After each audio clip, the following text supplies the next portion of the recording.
सबसे पहले जो यहाँ पर सुंदरकांड भावनाओं के लिए जिन्होंने भी भाग लिया है उनके सम्मान में तालियां बजाने के लिए जिन्होंने यहाँ पर सुंदरकांड भावना का यहाँ प्रदर्शन कर रहे हैं कि सुंदरकांड भावना कैसे क्या होता है देखिए कैसे व्यक्ति कर रहा है।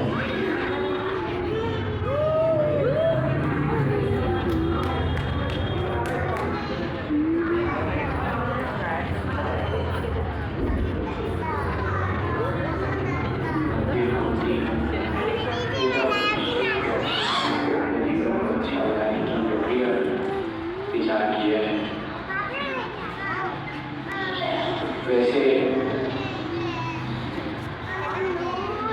हमें वास्तव में इन दिनों में सूर्य कारण भावनाओं पर विचार करना चाहिए। सूर्य कारण पर इन दिनों हम मना रहे हैं, वह पर्व भी हमारे जीवन को अच्छा बनाने के लिए ही आया है। बुरी और भली दोनों तरह की भावनाएं होती हैं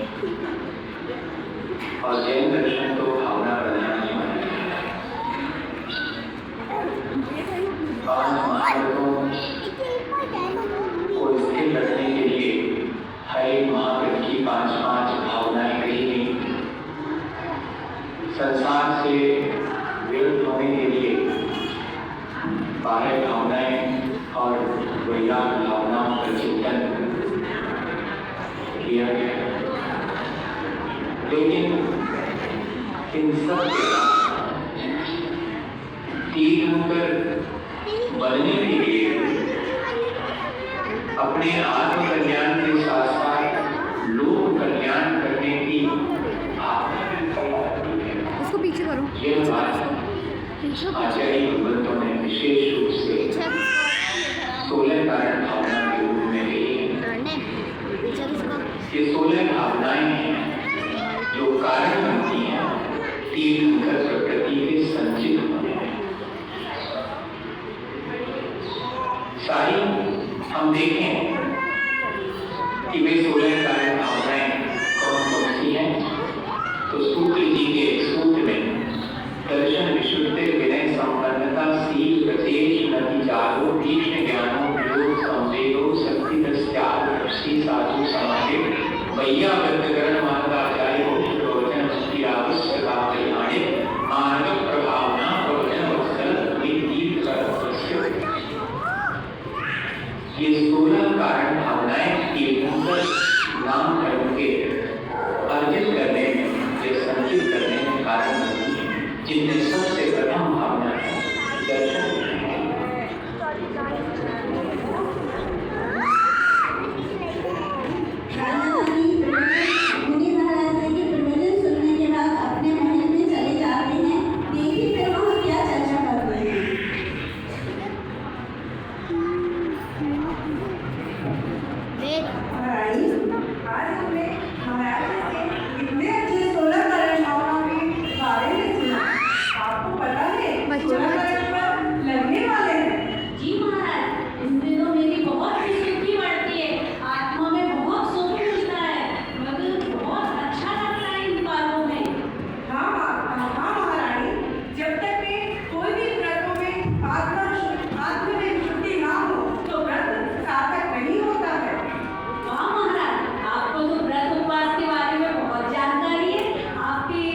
जमीन पर देखते हैं राजा रानी कैसे अपनी आत्मा में 16 कर्ण भावनाओं का रखा लगाते हैं।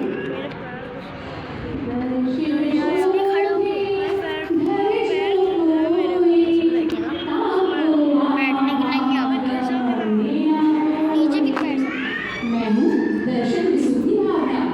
क्या आप सभी जानते हैं मैं जन्म मरण का नाश करने के लिए रामबाण औषधि के समान हूँ। परंतु दुख की बात तो यह है कि यह संसारी जीव मुझे समझता ही नहीं है, अनुभव भी नहीं करता है। यह संसारी जीव अनंत काल से अनंतान बंदी कसाई के कारण इस संसार में उलझा हुआ है और मुझे प्रकट नहीं कर पा रहा है। लेकिन मैं अनंतान बंदी कसाई का नाश करने के लिए सक्षम हूँ और यह जीव अनुभव करे। सिर्फ गलती इतनी सी है कि जीव अपने स्वरूप को भूल गया है। जीव अपनी आत्मा का अनुभव करके विशुद्धि पूर्वक सम्यक दर्शन को प्राप्त कर सकता है और वह सम्यक दर्शन तीर्थंकर प्रकृति के बल का कारण होता है। देव सास गुरु में सच्चा श्रद्धान करना ही श्रद्धा है। श्रद्धा का अर्थ होता है जो बात कही गई है उसे जैसा का तैसा समझना। आप लोगों को पता होगा कि तिर्यक शक्ति का जीव भी सम्यक दर्शन को प्राप्त कर सकता है और अपना भाव संभाल सकता है। क्या हम सब में योग्यता नहीं है? हम सब में भी योग्यता है। हम भी अपनी आत्मा का कल्याण कर सकते हैं। बस इतनी सी बात है। मेरे बिना इस संसार का अभाव है। मेरे बाद ही इन सारी भावनाओं को सार्थकता है। पता नहीं अभी तक क्या होगा।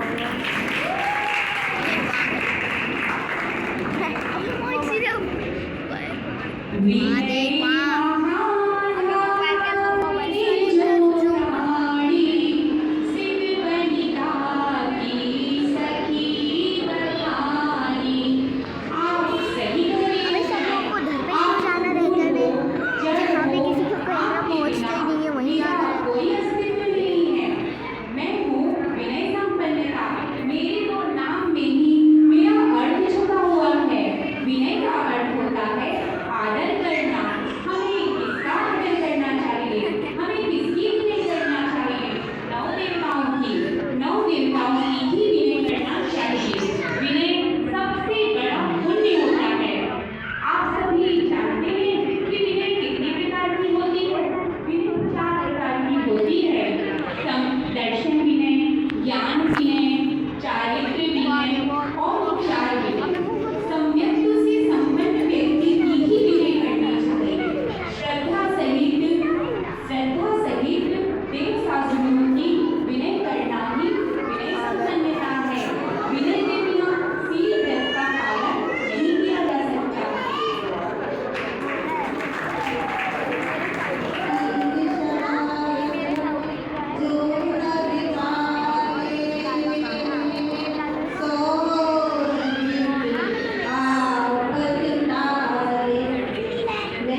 बड़ी सहजता से करते हैं, भार स्वरूप नहीं करते हैं। तब ये होता है 12 प्रकार का होता है, 6 बाहरी कर्म होता है और बाहरी क्रिया का नाम ही तब नहीं है। जब हम अंतरंग में जो क्रिया करते हैं उसका नाम ही तप है।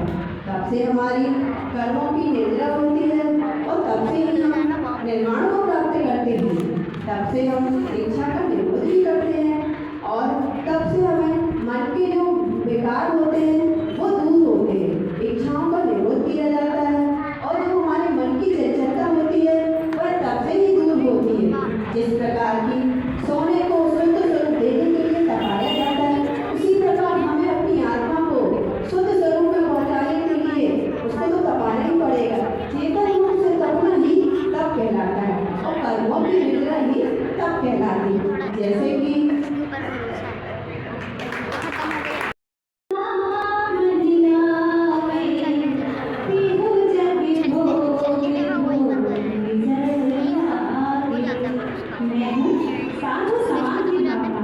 संयम की भावना समाधि समाधि का अर्थ है शांत पड़ना, आदि व्याधि उपाधि से रहे सहज संकर के परिणाम का नाम ही समाधि है।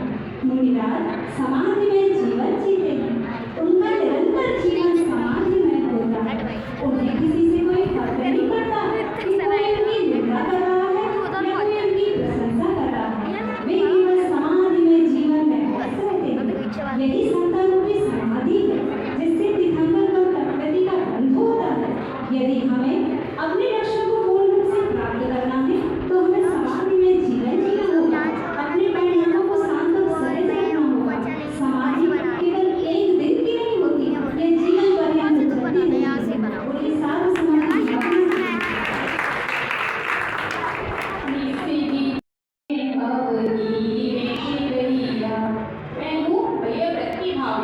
प्रियव्रति का अर्थ होता है सेवा। जो ऐसी गुणीजन ऐसे तपस्वी साधु जिनकी हम सेवा करते हैं उसे प्रियव्रति कहते हैं और प्रतिकूल स्थिति में भी सेवा का भाव प्रियव्रति है। पर की सेवा तो हमने बहुत की पर अपने बारे में नहीं सोचा। राग द्वेष आदि मोह आदि परिणामों से स्वयं को बचाते हुए अपनी आत्मा को तत्व ज्ञान से जोड़ना स्वयं की प्रियव्रति है।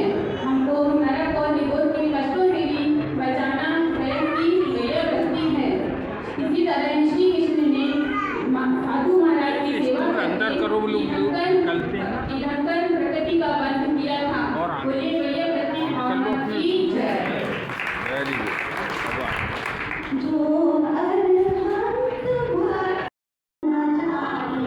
मैं अनंत भक्ति भावना अनंत भगवान के गुणों में जो अनुमान करता है बहुमान करता है वही की भावना है। अनंत भगवान जो हमारे अनंत भक्ति भावना में जो हमारी मन की शक्ति है वही हमारी आत्मा के द्वारा हमें भगवान बनने की शक्ति देता है। यानी अनंत भक्ति भावना का पालन करता है वही इस पद को प्राप्त करता है। आचार्य के आचार्य 12 10 धर्म 6 आवश्यक 5 आचार 3 युक्ति 36 गुणों से युक्त होते हैं।